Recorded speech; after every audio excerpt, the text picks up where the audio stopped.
This is Autoline Daily, the show dedicated to enthusiasts of the global automotive industry. UAW President Shawn Fain says the union is going to target all the non-union automakers in the U.S. and recruit their workers to join them. After nearly 40 years of failing to organize any of the transplants, the union clearly needs a different strategy. And Fain told Reuters, quote, "We're going to find creative ways to get to workers." Foreign automakers and EV startups like Tesla and Rivian play a significant role in the U.S. auto industry. Collectively, they have 25 large manufacturing facilities that make things like engines, transmissions, stampings, and moldings for final assembly. And there are more under construction. All told, the transplants and startups employ about 128,000 hourly workers, compared to about 146,000 auto workers who are UAW members. So if the union can figure out how to organize them, it could practically double its membership of auto workers. It's really hard to make money selling EVs. Even companies that are doing better than others at selling electrics are struggling. Polestar sold about 42,000 vehicles through the first 9 months of the year, but it says it doesn't expect to break even on EVs until 2025. The good news for Polestar is it only sells one model right now. So with several more models in the pipeline, it has a chance of meeting its targets. The Polestar 3 and 4 are expected to enter production this year and next. And while Polestar says it needs an estimated $1.3 billion until it hits that break-even point in 2025, it's getting a cash infusion of $450 million from parent companies Volvo and Geely to help build those new models. By our rough calculation, Tesla didn't start turning a profit until it was making about 80,000 vehicles a quarter. Since Polestar will be selling more expensive vehicles, it won't have to make that many to turn a profit, and it hopes to sell 155,000 to 165,000 EVs a year by 2025. About a month ago, reports came out that Ford and Hyundai are getting gigacasting machines from the same company that supplies them to Tesla. Those reports also said another unnamed premium automaker in Europe was getting some presses, and now we know who it is. Volvo is buying two 9,000-ton presses from Idra to use at a new billion-dollar factory in Slovakia. The large castings these machines make combine several, sometimes hundreds of parts together, which helps reduce manufacturing costs.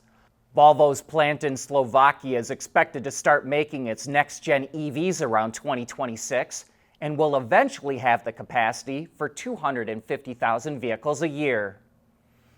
The European Union is backing off a proposal for stricter vehicle emissions. Lawmakers are keeping rules in place to limit nitrous oxide, particulate matter, and carbon monoxide for cars, but they voted to weaken NOx limits for trucks and delay the rules for cars for 3 years. The proposal originally wanted the new regulations to go into effect in 2025.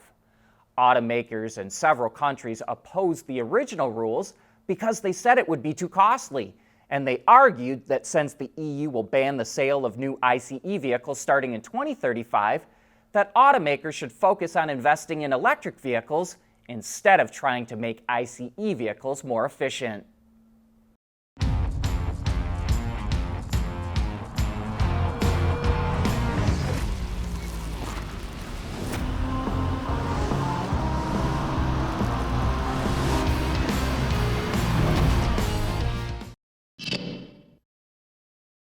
There's growing concern over low-cost Chinese EVs flooding foreign markets. Over in Europe, an investigation was launched to potentially slap tariffs on Chinese-made EVs sold in the region, which would help protect European automakers.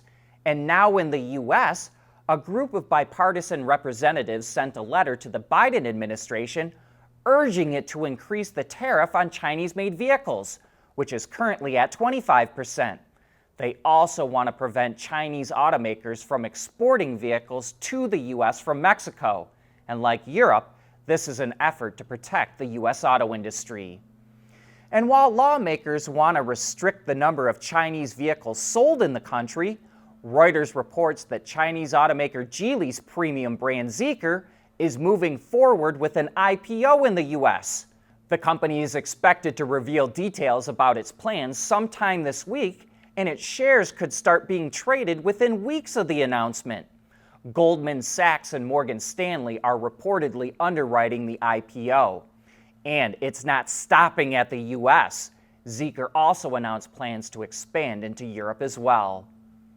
A number of automakers, including Tesla, Volkswagen, Stellantis, and Renault, are all developing low-cost EVs that are expected to be introduced in the next few years. And a big reason they'll be able to do that is because battery prices are expected to fall significantly. According to Goldman Sachs, battery prices are expected to drop to $99 per kilowatt hour by 2025, which is 40% lower than prices in 2022. And Goldman estimates that battery prices will fall an average of 11% per year from 2023 until 2030. A big reason for the drop is because battery raw material prices have tumbled this year. As we reported earlier in the week, lithium is down 70%, nickel has fallen 40%, and cobalt is down too. And they're expected to remain low because supplies are higher than demand. So that's why automakers are confident they can develop low-cost EVs right now. Chrysler's sad little lineup of only 2 vehicles is going to grow to 3, and that vehicle is going to be electric. Brand CEO Christine Fuel said its next model will be a purely electric crossover in 2025, and it will be inspired by the airflow concept. That's a bit surprising because head of design Ralph Gilles said earlier this year the vehicle wouldn't have anything to do with what we've seen from the airflow so far. So we'll be interested to see what this model looks like. But it is going to have to change at least a little bit because the concept was based on the current Pacifica platform, while the actual production vehicle is based on the Stella Large platform. And speaking of the Pacifica, Fuel also said the hybrid version of the minivan will be sticking around until the end of the decade. One of the Mustang's more iconic packages is making a comeback for the new generation pony car. Ford revealed the new GT California Special, which is highlighted by bright blue accents both inside and out. My favorite touch is the repeating California Special script on the black stripe that runs along the lower part of the body. From a distance, it just looks like a subtle pattern. The original Mustang GT California Special was made in 1968. It didn't make a comeback until 2007, but it's been offered on every generation Mustang since then. And a quick reminder that Autoline After Hours goes live this afternoon at 3 p.m. Eastern Time. John and Gary are going to try and find out if we're reaching the end of affordable cars. But that's a wrap for today. Thanks for joining us.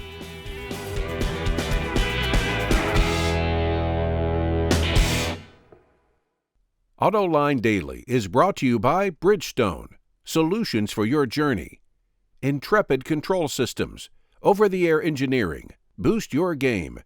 Borg Warner, propulsion solutions that support a clean, energy-efficient world. Scheffler, we pioneer motion. And by Teijin Automotive Technologies, the formula for better mobility. At Teijin Automotive Technologies, we combine world-class composite materials expertise with cutting-edge designs because, frankly, there are better ways to lightweight vehicles. So lighten up with Teijin Automotive Technologies, the formula for better mobility. We want to know what drives your testing. OTA, connected car, diagnostics, remote testing. Intrepid Control Systems is here to help you work from anywhere. Intrepid Control Systems, driven by your data. At Scheffler, we pioneer motion. Electrifying mobility. Manufacturing smarter. Reducing CO2 emissions. Making energy production clean. Schaeffler pioneers motion to advance how the world moves.